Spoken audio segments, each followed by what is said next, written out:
ये भारतवर्ष है जिसे दुनिया कभी विश्व गुरु के रूप में जानती थी। इसी भारतवर्ष का एक महत्वपूर्ण राज्य है ओडिशा। प्राचीन काल में ये कलिंग के नाम से विख्यात था। सूर्य की पहली किरण इसी प्रदेश के एक कोण पर पड़ती है। इसी स्थान पर कभी संसार का सबसे भव्य और विशाल सूर्य मंदिर बनवाया गया था। तुम कलिंग की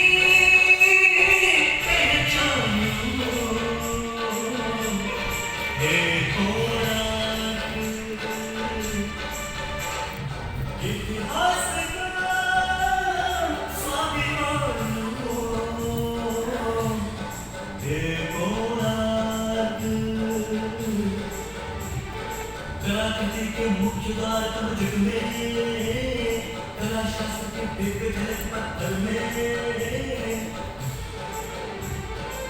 विश्व गुरु भारत के गौर आज दया के पात्र हो क्यों। कोणार्क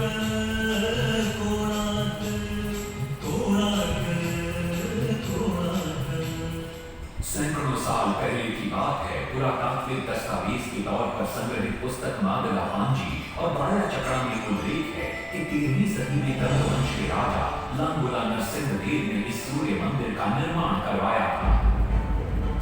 नरसिंहदेव युद्ध में बड़े प्रवीण और शक्तिशाली थे और मात्र 18 साल की उम्र में वे अपने पिता राजा अनंग भीमदेव की विशाल सेना के प्रधान सेनापति नियुक्त कर दिए गए थे।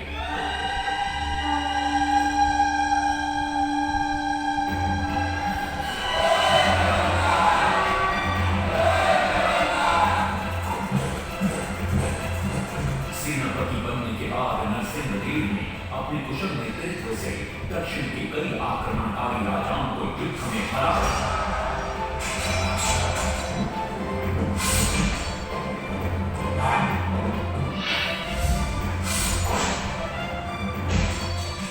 और उनके राजकोष पर कब्जा कर लिया।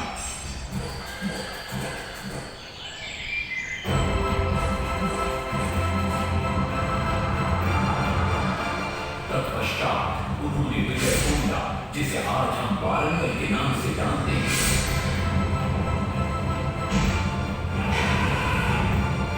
कि काकतीय वंश के राजा गणपति को परास्त किया और उनके राजकोष पर भी कब्जा कर लिया। 3 वर्षों तक निरंतर युद्ध के पश्चात जब वे बहुत सारी धन संपदा लेकर कलिंग लौटे तो राजमहल में उनका भव्य स्वागत हुआ।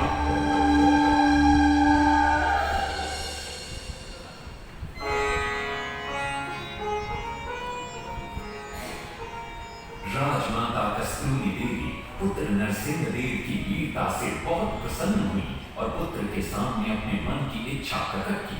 कहा, तुम्हारे पिता ने शंख क्षेत्र पुरी में भगवान जगन्नाथ का भव्य मंदिर बनवाया है। मैं चाहती हूँ कि तुम पद्म क्षेत्र कोणार्क में उससे भी भव्य और विशाल सूर्य मंदिर बनवाओ। किंतु नरसिंहदेव माता से प्रतिप्रश्न करते हैं, सूर्य मंदिर ही क्यों, और वो भी कोणार्क में? तब राजमाता कस्तूरी देवी बतलाती है, द्वापर युग में भगवान श्री कृष्ण के पुत्र सांब बड़े ही सुंदर और सुकुमार थे। वो नारद मुनि को चिढ़ाया करते थे।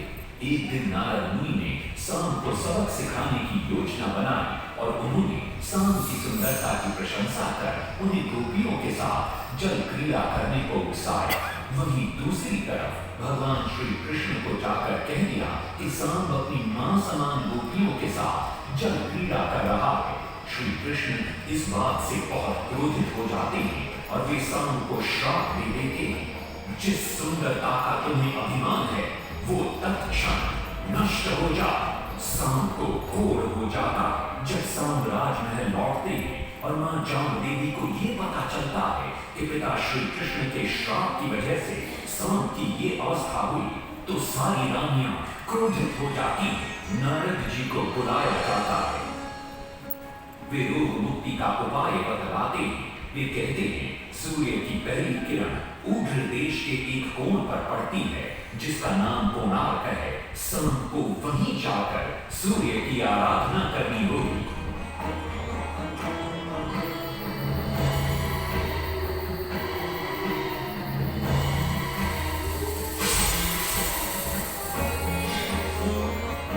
बहुत ही लंबी और कठिन यात्रा के पश्चात सांप अपने सैनिकों और सेवकों के साथ कोणार्क की चंद्रभागा नदी के तट पर पहुंचते हैं और नित्य प्रातः स्नान के बाद सूर्य की आराधना आरंभ करते हैं।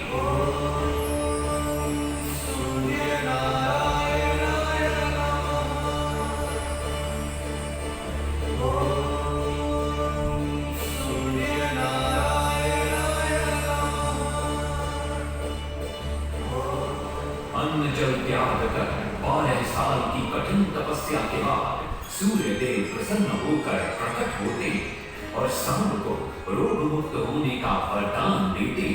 पुत्र, आज रात्रि के चतुर्थ प्रहर में स्नान करते समय नदी के तल में तुम्हें एक वस्तु मिलेगी। वो मेरा ही प्रतिरूप होगी। उसका स्पर्श पाते ही तुम इस कोढ़ रोग से मुक्त हो जाओगे।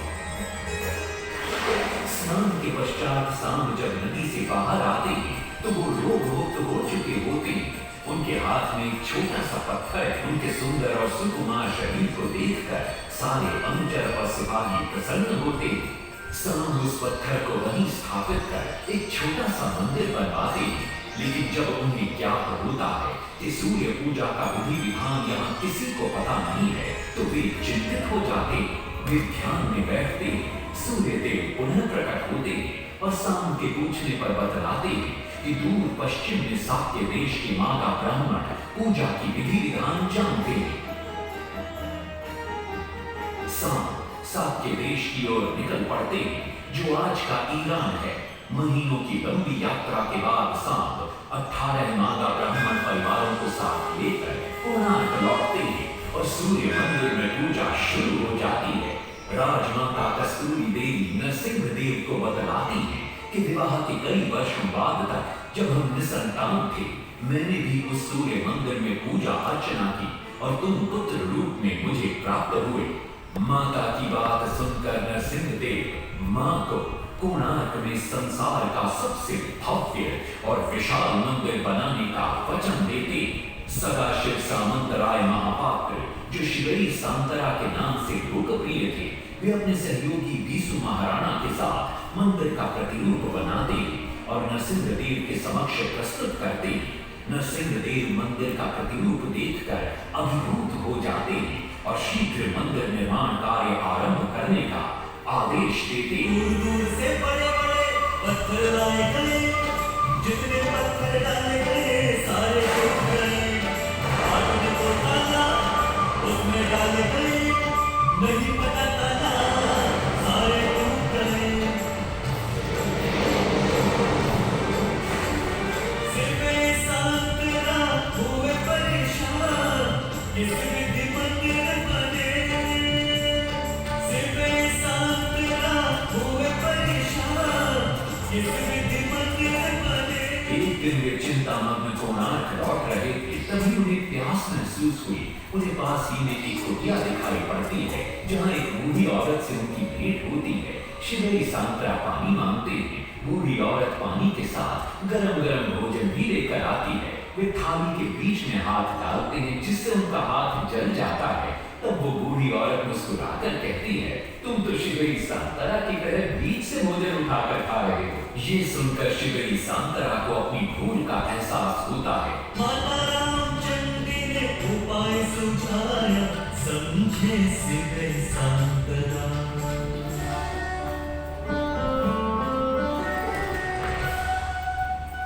तत्पश्चात वो किनारे से पत्थर डलवाना शुरू करते हैं और मंदिर निर्माण का कार्य तेजी से आगे बढ़ने लगता है। 1200 शिल्पियों ने 12 वर्ष में मंदिर बनाया। घोड़े साथ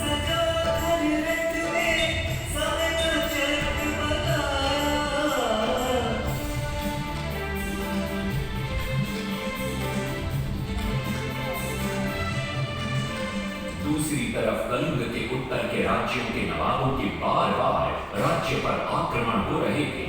इन आक्रमणों से क्रोधित होकर नरसिंहदेव अपनी विशाल सेना को लेकर युद्ध के लिए निकल पड़े।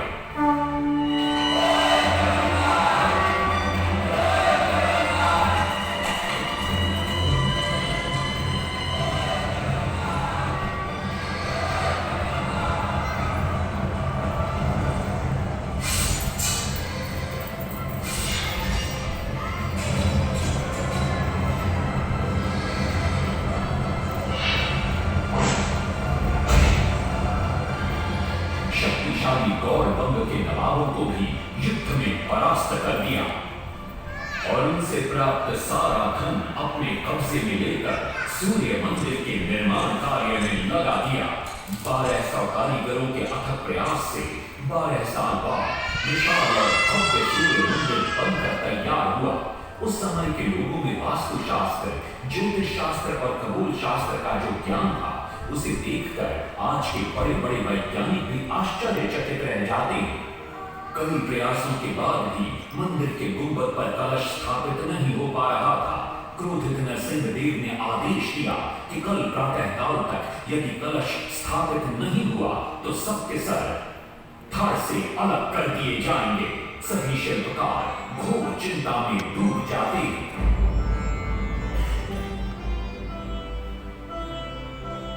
दूसरी तरफ मुख्य शिल्पकार बीसू महाराणा का 12 साल का बेटा धर्मपद सूर्य मंदिर के प्रतिरूप पर कलश बिठाकर प्रसन्न होता है और मां के सामने अपने पिता से मिलने की इच्छा व्यक्त करता है। मां अपने बागीचे के पेड़ पोटली में बांध कर देती है और कहती है, अपने कुत्ते बलिया को साथ लेकर कोणार्क जाओ।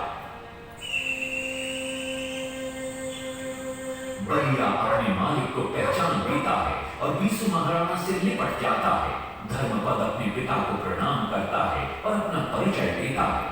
सबको चिंता में देखकर वो अपने पिता से इसका कारण पूछता है।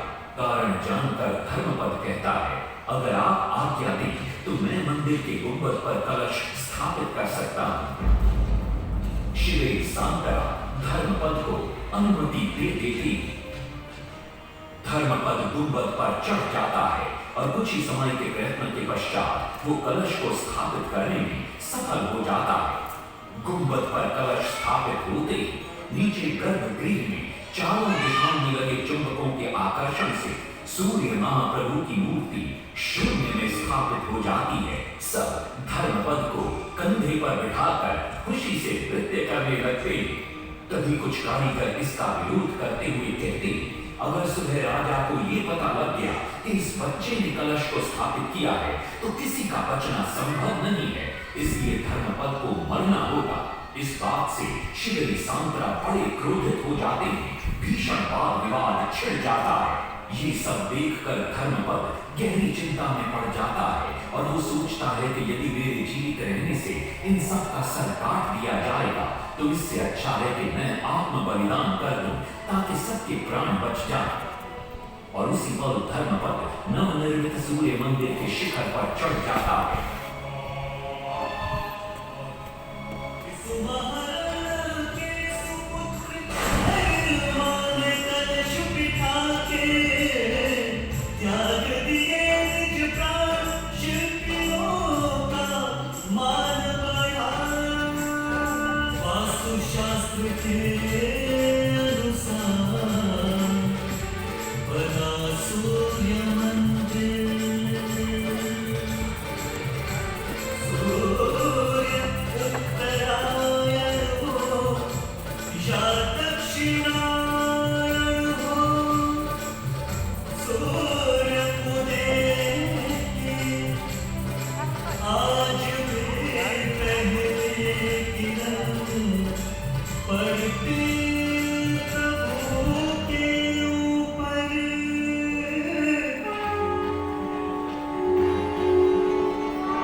नरसिंहदेव भी आ पहुंचते हैं।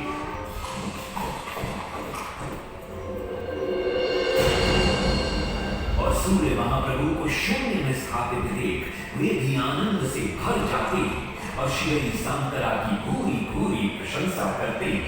वो ये भी घोषणा करते कि माघ शुक्ल पक्ष की सप्तमी को मंदिर की प्राण प्रतिष्ठा की जाएगी। लेकिन श्री सांतरा कहते, राजन, तिथि तो अच्छी है, लेकिन मंदिर की प्राण प्रतिष्ठा के लिए ये शुभ नहीं है। किंतु राजा अपनी बात पर अड़ जाते। श्री सांतरा को दुख होता है और कोई वाद विवाद किए बिना वे हमेशा के लिए वहां से चले जाते।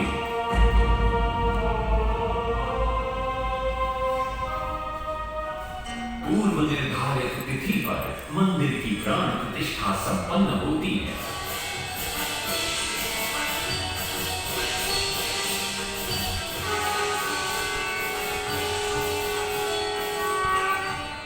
लेकिन कुछ दिनों बाद अमंगल होना शुरू हो जाता है। सबसे पहले विराट सिंह की मूर्ति नीचे आ गिरती है। तत्पश्चात मंदिर की शिलाओं का गिरना भी शुरू हो जाता है। नरसिंहदेव को अब समझ में आता है कि श्री सांतरा का कहना सही था, लेकिन देर हो चुकी थी। बहुत साल बाद मंदिर के आसपास जंगल उगाए और ये मंदिर घने जंगलों के बीच छुप गया। जब अंग्रेजों ने जंगल के बीच इस मंदिर को देखा तो उन्होंने इसका पुनरुद्धार किया।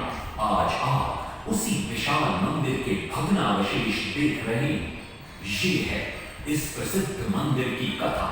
अब इस कथा में कितनी सत्यता है और कितनी कल्पना है ये तो किसी को नहीं मालूम, लेकिन ओडिशा की जनश्रुतियों में यही कथा विद्यमान है। तुम कलिंग की पहचानो, देखो ना इतिहास